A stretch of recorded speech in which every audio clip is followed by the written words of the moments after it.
আসসালামু আলাইকুম ওরহমতুল্লাহি ওয়াবারাকাতুহ। আশা করি সবাই ভালো আছেন। আলহামদুলিল্লাহ আমি ভালো আছি।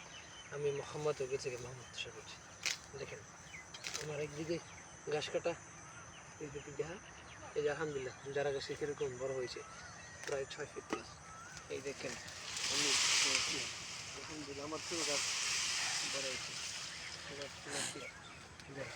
তো এরকম গাছ পেতে হলে অবশ্যই কী করতে হবে, দেখেন আমার এই গাছ থেকে কাটিং এটা আমি বাড়িতে রাখার ফলে এটা দেওয়ার ফলে আমি 15 দিন প্লাস হয়ে গেছি।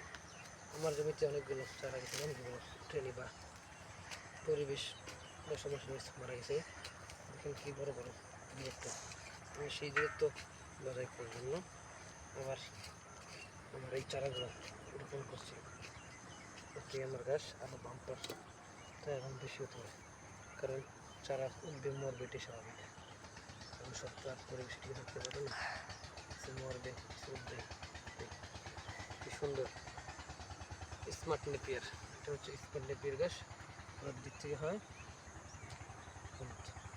স্যার ভুট্টা খাদ দেয়। হ্যাঁ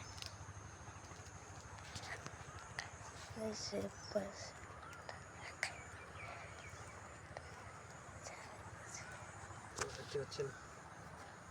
ক্যামেরাম্যান আছে আমার এক ছাত্র মোহাম্মদ আনাস, সবাই তার জন্য দোয়া করবেন। সে এখন আম্পারা করছে, খুব যদি আম্পারা শেষ করে কোরআন শরীফ নিতে পারে এবং সে ভালো একটা ছাত্র হতে পারে। তো এই একটা কাটিং থেকে আরেকটা কাটিংয়ের দূরত্ব 4 ইঞ্চি। আর আবার জমিতে কাটিং ছিল, এক একটা কাটিং থেকে আরেকটা দূরত্ব 200, সিঙ্গেল কাটিং। এখনই আমি লাগাচ্ছি ডামা কাটিং, কারণ এটা আমার নিজের কাটিং তো কিনতে হচ্ছে না, এই জন্য আমি দেখেছি যে সিঙ্গেল কাটিং ভালো। ভিডিও ছাড়বেন। তারপর আমি ডাবল কাটিং করছি যাতে ফলনটা একটু বেশি হতে পারে।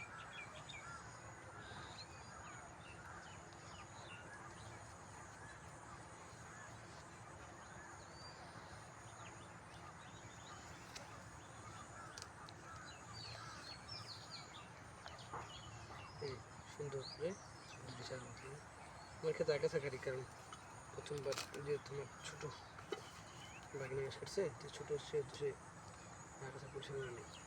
কিছুদিন পরে আগাছাগুলো পরিষ্কার করে দেওয়া, তাহলে ফলন আলাদা হবে।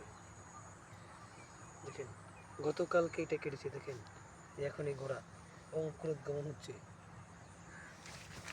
সেই যে গোড়া অঙ্কুরোদ গতকাল কাটছি, আর আজকে সকাল আলহামদুলিল্লাহ এই গোড়া একটি জায়গায় 2টি হচ্ছে অঙ্কুরোদ্গমন হয়ে গেছে।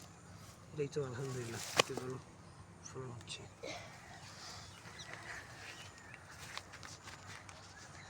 বন্ধুরা অনেক